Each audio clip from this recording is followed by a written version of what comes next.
Good morning കേശുപുന്നാരിയുടെയും അച്ഛമ്മയുടെയും good morning. ഞാൻ ഈ പാവ എടുത്ത അവിടെ നിന്ന് അവന് വിചാരിച്ചു അതിൽ ഇന്ന് കൊല്ലും. അതിന് ഞാൻ സ്നേഹിക്കുന്നു വിചാരിച്ചാണേ. ഇല്ല പൊന്ന. പിന്നെ എല്ലാം കണ്ടോ? എല്ലാവർക്കും വിശേഷമൊക്കെ ഇതിലെങ്ങനെ ഡാൻസ് ഒക്കെ കണ്ടോ? ഇന്നിപ്പോൾ നമ്മൾ വേണ്ട പുതിയ വലിയ വീഡിയോ ഒക്കെ ഇടുന്നുണ്ട്, എല്ലാവരും കാണണം. കപ്പ വേവിക്കുന്നത്, മീൻകറി വെക്കുന്നത് ഒക്കെ ഇടുന്നുണ്ട്. അതേപോലെ പട്ടിക്ക് ചോറ് കൊടുക്കുന്നതും കേശുവിൻ്റെ കളിയും ചീരിയും ഒക്കെ കാണിച്ചിട്ടുണ്ട്. അതെല്ലാം വലിയ വീഡിയോ ആയിട്ട് ഇട്ടിട്ടുണ്ട്. അതൊക്കെ കാണണം എല്ലാവരും. നമുക്ക് നിങ്ങളോട് ഇതൊക്കെയല്ലേ പറയാനുള്ളൂ. പിന്നെ നിങ്ങളൊക്കെ എന്തൊക്കെ ഉണ്ടെങ്കിലും അമ്മയോട് പറയണം. എനിക്ക് നിങ്ങളൊക്കെ പറയുന്ന കേൾക്കണായോ ഭയങ്കര ഇഷ്ടം. നമ്മൾ ഡാൻസ് കളിച്ചതിനകത്തേ ബാവുസ്വാമി ഡാൻസ് കളിച്ചപ്പോഴത്തേനകത്ത് ഒരാൾ 2-3 പേര് കമൻ്റ് ഇട്ടിട്ടുണ്ടായിരുന്നു, നമ്മൾ നാഗസൈര്യന്ത്രി ദേവിയെ കളിയാക്കിയതാണെന്ന്. ഒരിക്കലും നമ്മൾ അവരെ കളിയാക്കിയോ അല്ല, അവരെ ആരെയും കളിയാക്കിയിട്ടില്ല. നമ്മൾ ആ ഒരു എൻ്റർടൈൻമെൻറ്റിന് വേണ്ടി ചെയ്തതാണ്. ആ ഒരു ഒത്തിരി പേര് ചെയ്യുന്നത് കണ്ടിട്ട് ഒരു എൻ്റർടൈൻമെൻ്റ് എന്നുള്ള രീതി മാത്രം ചെയ്തതാണ്. അല്ലാതെ ആരെയും പേഴ്സണലായിട്ടോ ഒന്നുമല്ല.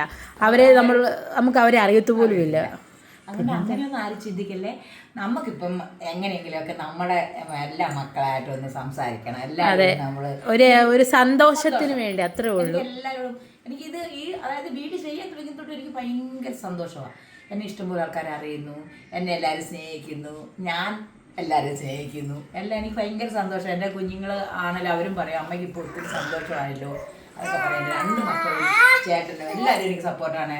എൻ്റെ മരുമകളാണെങ്കിൽ ഇതിനു വേണ്ടി തന്നെ അവൾ വയ്ക്കുക. സത്യം പറഞ്ഞാൽ അവളാണ് എന്നെ ഇങ്ങനെ ഇത്ര ആക്കിയത്. ഈ കണ്ട് ജനങ്ങൾ മൊത്തം എന്നെ അറിയാൻ അവളാണ്. വേറെ ആരും എന്നെ അങ്ങനെ ഇതായിട്ട് ഇതില്ല. അവൾ വന്നു കഴിഞ്ഞപ്പോഴാണ് എല്ലാവരും ഇപ്പം നമ്മളുമായിട്ട് സഹകരിക്കുന്നത്. പിന്നെ ഒരു വീട്ടിലാകുമ്പം ചിലപ്പോൾ അങ്ങോട്ടും ഇങ്ങോട്ടും ഒക്കെ എന്തെങ്കിലുമൊക്കെ പറയുമ്പോഴേക്കും അന്നും പറഞ്ഞത് ജീവിതകാലം മൊത്തം അങ്ങനെ നിൽക്കാൻ പറ്റും. ചില ആൾക്കാരൊക്കെ അത് അവിടെ ഇവിടെയൊക്കെ ചൊറിഞ്ഞു നമുക്കുള്ളവർ തന്നെ. ഞങ്ങളതൊന്നും മൈൻഡ് ചെയ്യുന്നില്ല. ഞങ്ങളായിട്ട് തന്നെ ജീവിക്കുന്നത്. ഇപ്പം എന്തായാലും ഒരു വർഷമായിട്ട് എനിക്കറിയാം. എൻ്റെ അവളെ നമ്മളിവിടെ പ്രസവത്തിന് കൊണ്ടുവന്ന് അന്ന് മുതൽ ഇന്ന് വരെ ഞങ്ങൾ രണ്ടും അങ്ങോട്ടും ഇങ്ങോട്ടും ഒരു ഇച്ചി പോകുന്ന പോലും പറയാൻ ഞങ്ങൾക്ക് ഇവിടെ വന്നിട്ടില്ല.